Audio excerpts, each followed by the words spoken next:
हिंदी विद्यालय कक्षा 7 विषय विज्ञान पाठ 2 प्राणियों में पोषण। आपने अध्याय 1 में पढ़ा है कि पादप अपना भोजन प्रकाश संश्लेषण द्वारा स्वयं बना सकते हैं, परंतु प्राणी ऐसा नहीं कर सकते।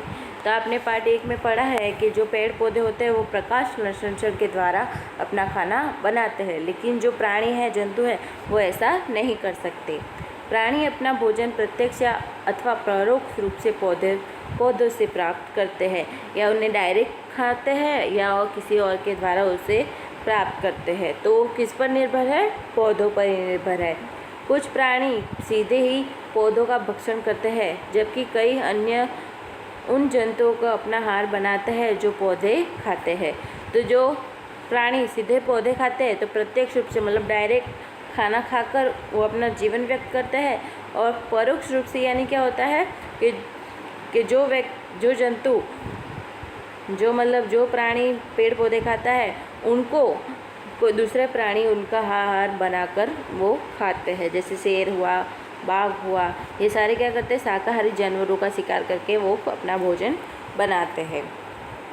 कुछ जंतु पौधे एवं जंतु दोनों को खाते हैं, और कोई प्राणी कैसा होता है? पौधे और पेड़ पौधे भी खाते हैं और दूसरे प्राणियों को भी खाते हैं, दोनों खाते हैं। याद रखें कि मानव सहित सभी जीवों को वृद्धि करने, शरीर को स्वस्थ एवं गतिशील बनाए रखने के लिए खाद्य पदार्थों की आवश्यकता होती है। कि हमारे मानव के साथ ही सारे जितने भी सजीव हैं उनको क्या करना है? वृद्धि करने के लिए, शरीर को स्वस्थ और गतिशील बनाए रखने के लिए खाद्य पदार्थ यानी भोजन की आवश्यकता होती ही है। प्राणियों के पोषण में पोषक तत्वों की आवश्यकता आहार के अंतर्ग्रहण की विधि और शक्ति शरीर में इसके उपयोग की सन्निहित है। कि जो प्राणियों में जो पोषण करने के लिए पोषक तत्व होते हैं उसके आवश्यकता के साथ आहार के जो ग्रहण करने की विधि है या शरीर में उनके उपयोग की विधि है, वो सारी इस पाठ में सम्मिलित है। आप कक्षा 6 में पढ़ चुके हैं कि भोजन के अनेक संगणक है, स्मरण करें, उनके नाम लिखिए। तो पहले क्या नाम है? कार्बोहाइड्रेट, वसा, विटामिन एंड प्रोटीन। ये 4 तत्व हमारे शरीर के लिए जरूरी है। कार्बोहाइड्रेट जैसे कुछ सघटक जटिल पदार्थ है। अनेक जंतु इन जटिल पदार्थों का उपयोग सीधे इस रूप में नहीं कर सकते, अतः इन्हें सरल पदार्थों में बदलना आवश्यक है, जैसा निम्न आरेख द्वारा दिखाई गया है। जटिल खाद्य पदार्थों का सरल पदार्थों में परिवर्तित होना या टूटना विखंडन कहलाता है तथा इस प्रक्रम को पाचन कहते हैं। कि कोई प्राणी क्या होता है कि प्राणी जो भी खाना खाता है, जो भी जैसे इसमें बताया ना कि जो भी जटिल पदार्थ होता है, मतलब ठोस पदार्थ होता है, उसे हम सीधे ग्रहण नहीं कर सकते, उसको क्या सरल रूप से हमें खाना पड़ता है। कि जटिल पदार्थ कैसा होता है? एकदम सारे जन टुकड़ों में होता है, लेकिन सरल पदार्थ क्या कि पहले छोटा सा टुकड़ा लेंगे, फिर छोटा लेंगे, फिर छोटा लेंगे। तो हम पूरी की पूरी रोटी तो नहीं खा सकते ना एक साथ, उसके टुकड़े टुकड़े करके हम खाते हैं। तो वैसे ही कि जो भी ठोस पदार्थ होता है या कुछ भी होता है तो उसे हम डायरेक्ट नहीं खाते, उसे सरल पदार्थ बनाकर हम उसका ग्रहण करते हैं। तो उस विधि को क्या बोलते हैं? हम पाचन बोलते हैं। खाद्य अंतर्ग्रहण की विभिन्न विधियाँ। भोजन के अंतर्ग्रहण की विधि विभिन्न जीवों में भिन्न होती है। कि भोजन को ग्रहण करने की विधि सब में अलग अलग प्रकार की होती है। मधुमक्खी एवं मरमर पक्षी, हमिंग बर्ड पौधों का मकरंद चूसते हैं। मानव एक कुछ अन्य जंतुओं में शिशु माँ का दूध पीते हैं। कि जो मधुमक्खी होती है या तितली होती है या मरमर पक्षी होते हैं तो वो क्या करते हैं? फूलों मतलब जो पेड़ पौधे के फूल होता है उसमें से मकरंद यानी शहद, जो भी उसका रस होता है वो चूसकर अपना भोजन ग्रहण करती है। ये मानव है या कोई और जंतु है तो जो शिशु होता है तो वो क्या करते हैं? अपनी माँ का दूध पीकर अपना भोजन ग्रहण करते हैं। अजगर जैसे सर्प वंश के प्राणी अपने शिकार को समूचा ही निगल जाते हैं।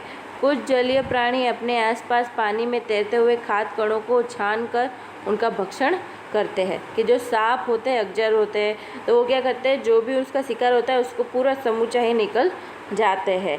और जो जलीय प्राणी होते हैं, मछली है या बड़ी बड़ी मछलियाँ है, जेल मेल मछली है, तो वो क्या करते हैं कि जो पानी में से जो खाने जैसा होता है, खाद कण होते हैं, उनको क्या पानी में से छान कर उनका वो भक्षण करती है। क्रियाकलाप 2.1 सारणी 2.1 में दिए गए जंतुओं के भोजन के प्रकार एवं पोषण प्राप्त करने की विधि कौन सी है। तो आपको ये देखो सारणी दी गई है और इसमें नीचे आपको आहार की विधि भी दी है। छिलना, चबाना, काटना, पकड़ना तथा निगलना, साई, फनी, संपंजी, चूसण इत्यादि के सारे हैं। और इसमें जंतुओं के नाम आपको दिए गए हैं कि घोंघा, तो आहार का प्रकार क्या होगा उसका और आहार की विधि क्या होगी। चींटी क्या करती है, चील क्या करती है, मरमर पक्षी क्या करता है, जूं, मच्छर, तितली, मक्खी। तो ये सारे देखो, ये चूसण का करते हैं। जो भी आप देख रहे हो कि मरमर पक्षी क्या करता है, फूलों का रस चूसता है और आहार विधि क्या होगी, चूसण यानी चूसती। जू क्या करती है, खून पीती है, तो वो भी चूसण हुआ। मच्छर भी क्या करेगा, खून पिएगा, वो भी चूसण हुआ। तितली भी फूलों का रस पीती है, वो भी चूसण विधि हुई। मक्खी भी सब जगह बैठ कर जो भी खाना होता है उसका भी वो चूसण ही करती है। चींटी क्या करेगी, उसको चबाती है, मतलब छिलकर, मतलब काट के खाती है, मतलब काटना हुआ उसका चींटी का। घोंघा क्या करेगा, उसका स्पंजीकरण करेगा। चील क्या करेगी, उसको काट कर पकड़ कर उसको काट कर खाएगी। आया समझ में। ऐसे आपको और भी प्राणियों के नाम ऐसे लिखकर और उसका आहार का प्रकार कौन सा है, मतलब कौन सा वो खाना खाता है और उसकी आहार की विधि क्या है, वो पकड़ के खाता है, छिलकर खाता है, चबा के खाता है, वो आपको ऐसे ऐसे निगलना है। जैसे सांप है तो वो निगल के खाता है, ऐसे आपको अलग अलग तरह से लिखना है।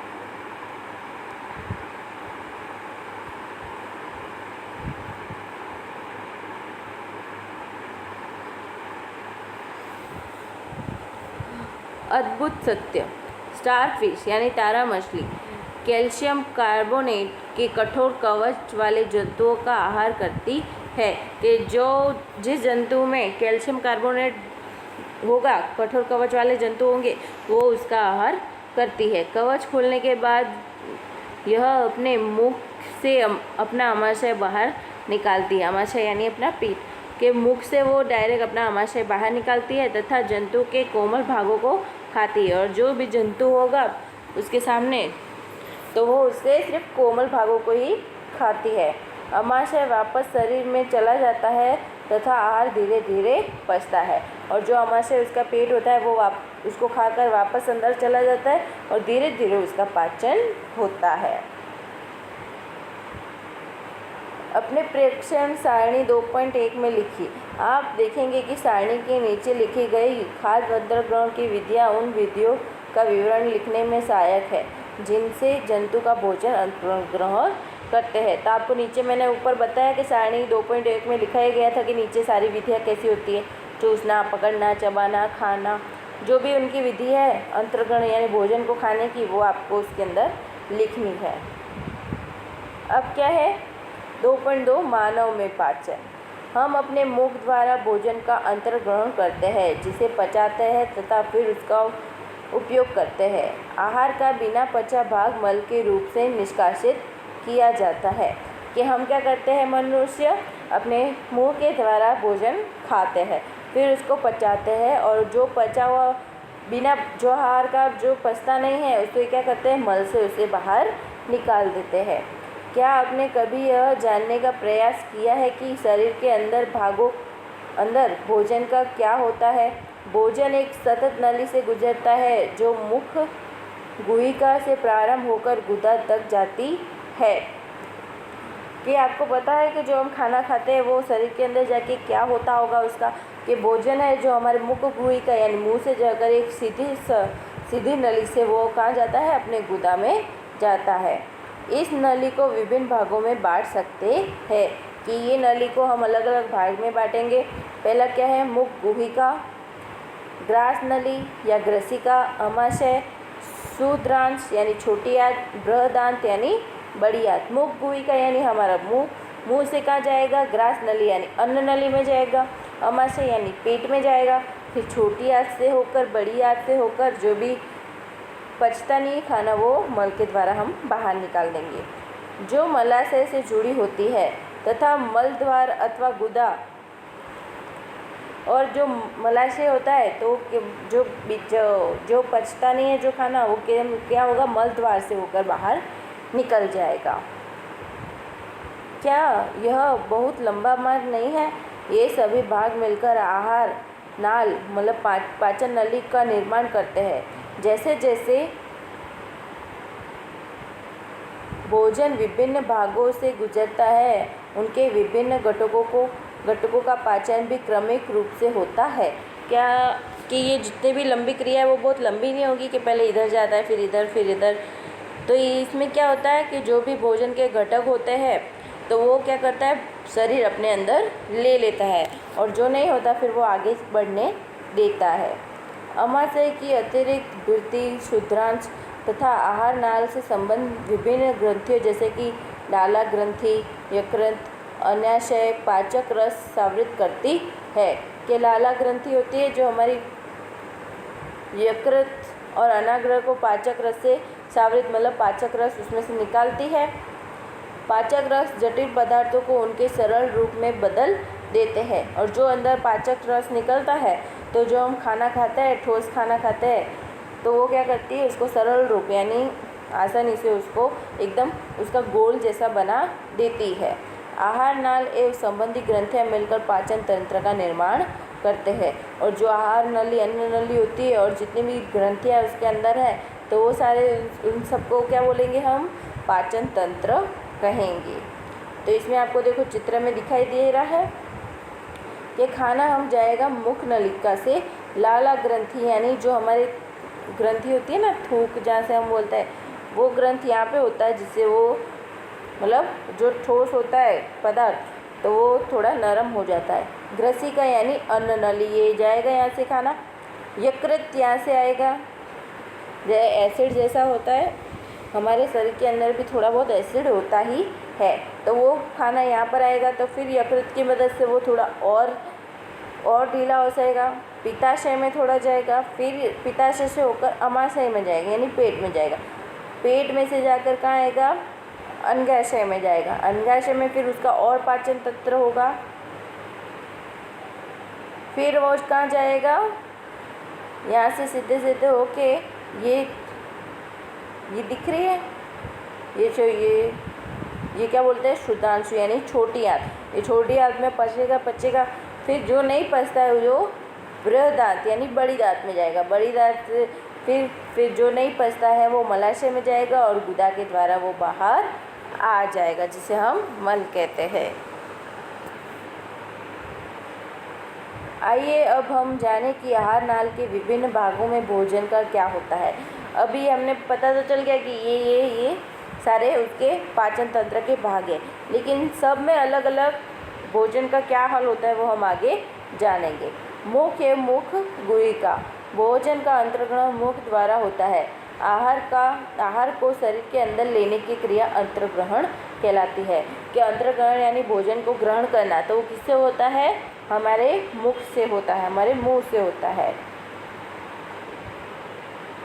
हम हाथों की सहायता से भोजन चबाते हैं तथा यांत्रिक विधि द्वारा उसे छोटे छोटे टुकड़ों में पीस डालते हैं।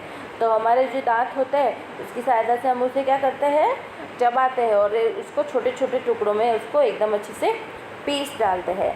प्रत्येक दांत मसूड़ों के बीच अलग अलग ग्रथिका में धंसा होता है।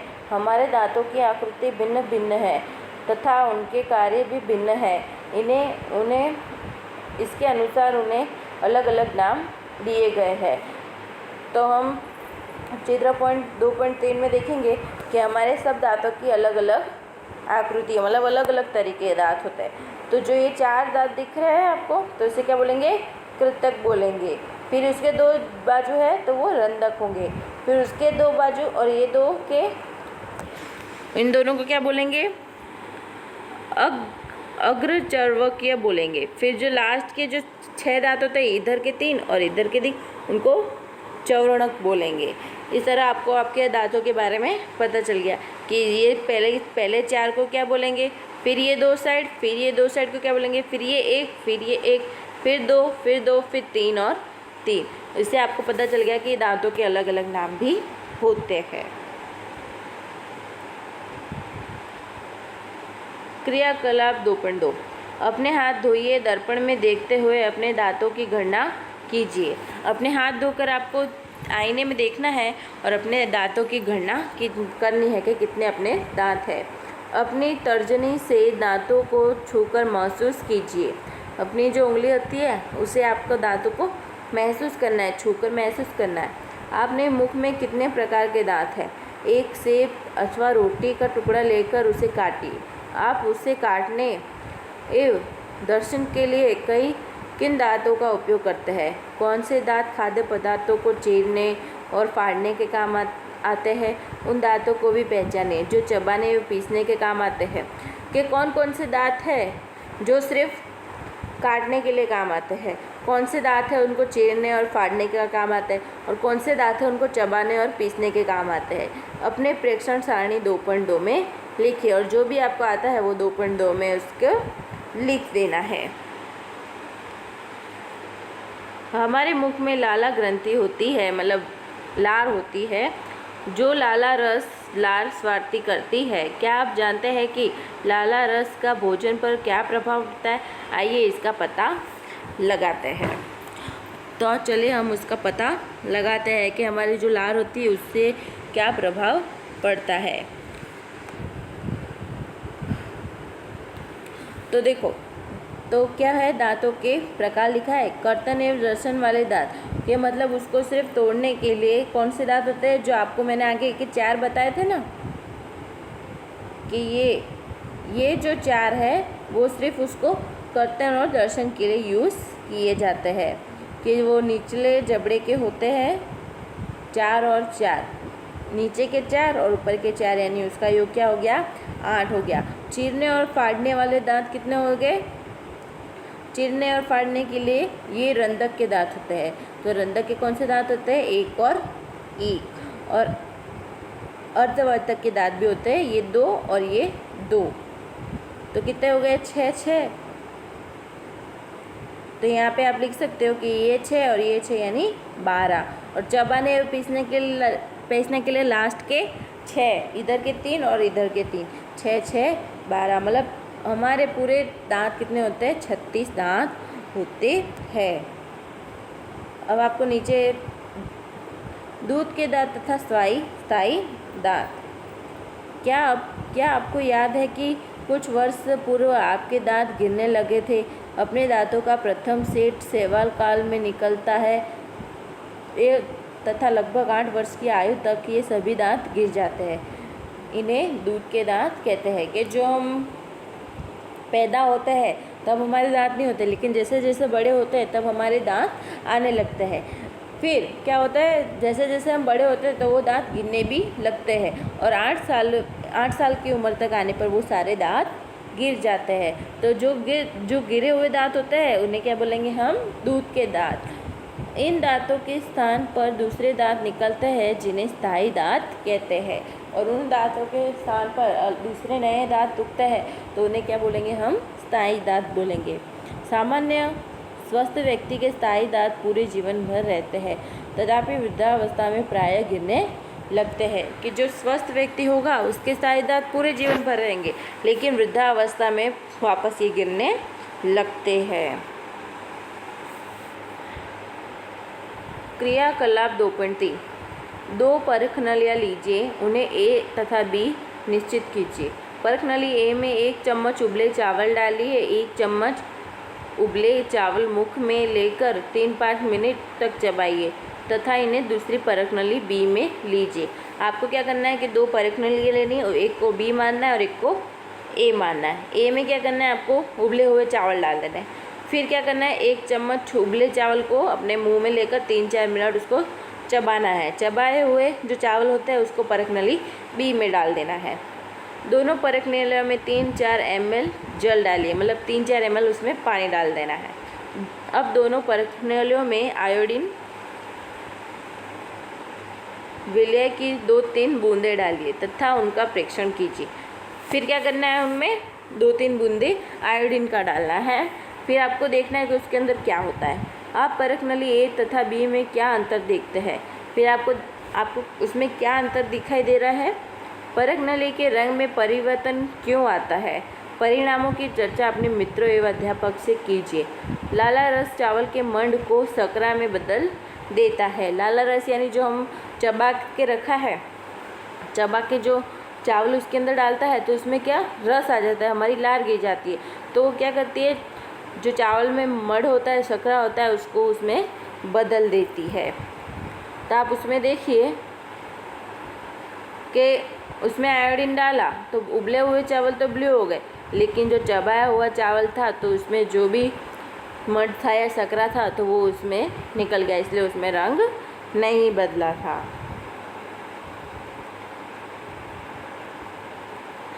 मिठाइयाँ और दंतशय।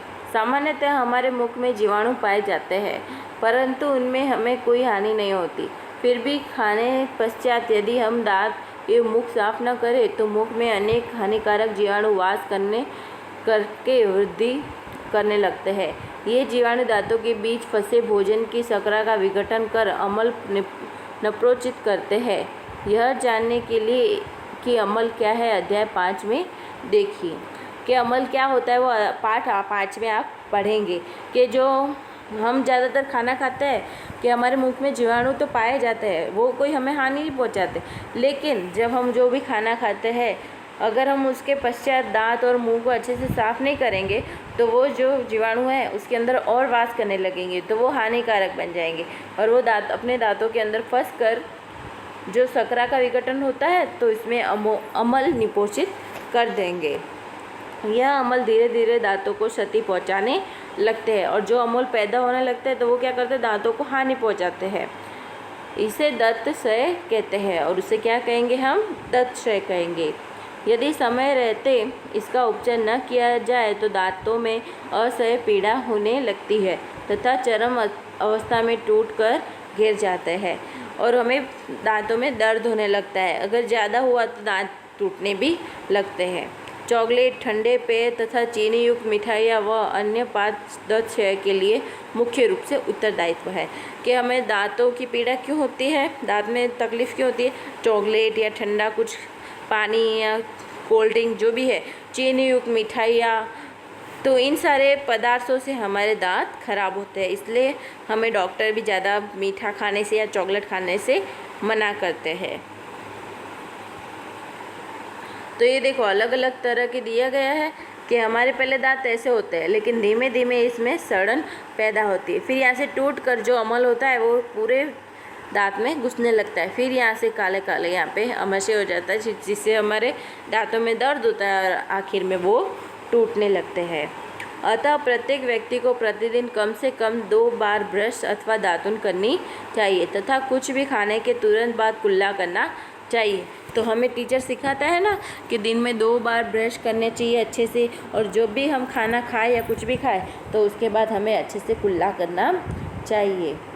मुख के अंदर गंदी उंगली अथवा बिना धुली वस्तु नहीं डालनी चाहिए और हमें हमेशा ध्यान रखना है कि कभी भी हमारी गंदी उंगली नहीं डालना चाहिए या कोई भी धुली हुई वस्तु हमारे मुंह में डालनी नहीं चाहिए। बिना धुली हुई वस्तु नहीं डालनी चाहिए।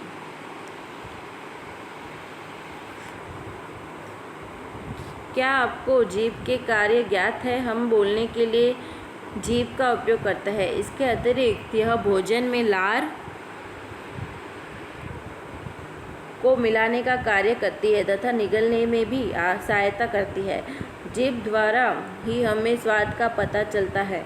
जीभ पर स्वाद नलिकाएं होती है जिनकी सहायता से हमें विभिन्न प्रकार के स्वाद का पता चलता है। क्रियाकलाप 2.4 द्वारा हम स्वाद नलिकाओं की स्थिति का पता लगा सकते हैं। और जीभ क्या कार्य करती है कि जीभ हम बोल भी सकते हैं और वो क्या करती है, हमारे भोजन में लार को मिलाने का भी काम करती है और उससे हम जो खाना खाते हैं वो निगलने का भी सहायता करती है। जीभ से हमको पता चलता है कि खाने में कौन सी स्वाद होता है, कि हमारी जीभ में स्वाद नलिकाएं भी है जिससे हमें पता चलता है कि कौन अलग अलग स्वाद का हमें पता चलता है। तो क्रियाकलाप 2.4 से हमें पता चलेगा कि कौन कौन सी स्वाद नलिका हमको पता चलती है। तो क्रियाकलाप 2.4 निम्न पदार्थों के अलग अलग विलय तैयार कीजिए। चीनी का विलय, नमक का विलय, नींबू का रस, नीम की पत्ती अथवा करेले का रस। हमको अलग अलग करना है, चीनी का बनाना है, नमक का, नींबू का, नीम का या करेले का रस बनाना है। अपने किसी मित्र की आंखों पर पट्टी बांधकर उसे अपनी जीभ बाहर निकालकर सीधी रखने को कहिए। कि अपने मित्र को उसकी आंखों पे पट्टी रखकर उसको बोलना है कि उसकी जीभ बाहर रखनी है।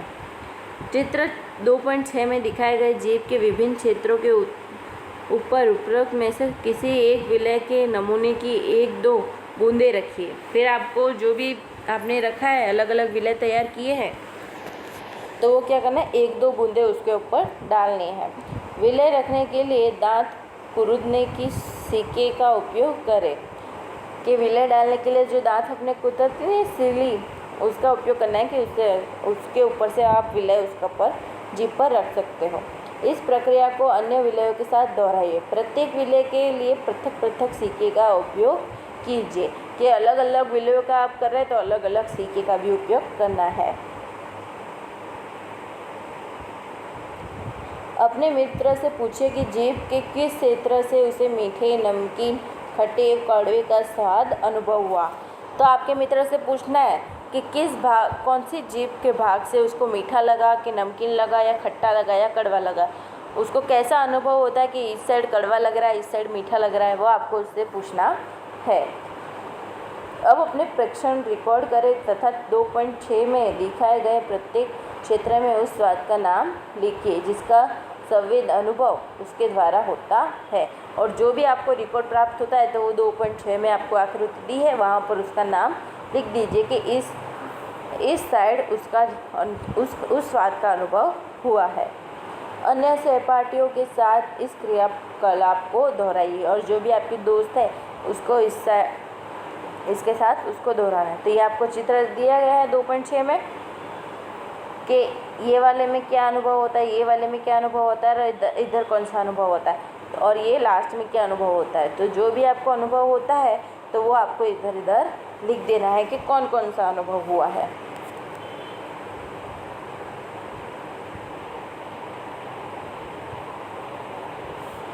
फिर भोजन नली, ग्रिसिका। निगला हुआ ग्रास नली अथवा ग्रिसिका में जाता है। चित्र 2.2 में देखिए, ग्रिसिका गले एवं वक्ष से होती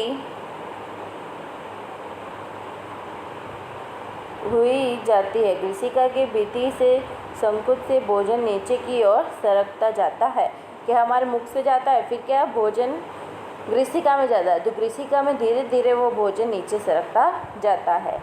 वास्तव में संपूर्ण आहार नाल संकुचित होती रहती है तथा यह गति भोजन को नीचे की ओर धकेलती रहती है। जैसे हम खाना खाते हैं कि एक खाया, फिर वो नीचे गया थोड़ी देर, फिर दूसरा गया, तो वो नीचे जो खाना होता है वो भी उसको नीचे धकेलता रहता है।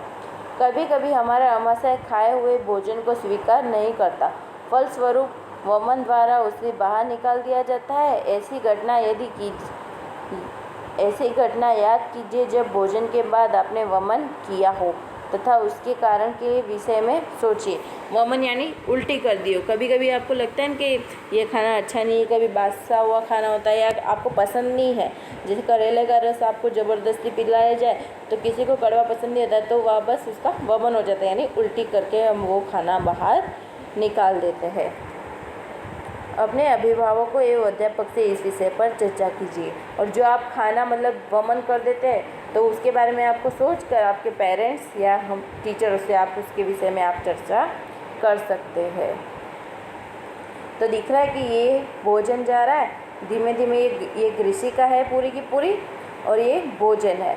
तो धीमे धीमे ये भोजन आगे बढ़ता जाता है और ये आमाशय में इकट्ठा होता जाता है। अमाशय मोटी भित्ति वाली एक थैली नुमा संरचना है। यह चपटा एवं यू की आकृति का होता है तथा आहार नाल का सबसे चौड़ा भाग है। यह एक और ग्रिसिका से खाद्य प्राप्त करता है तथा दूसरी ओर क्षुद्रांश में खुलता है।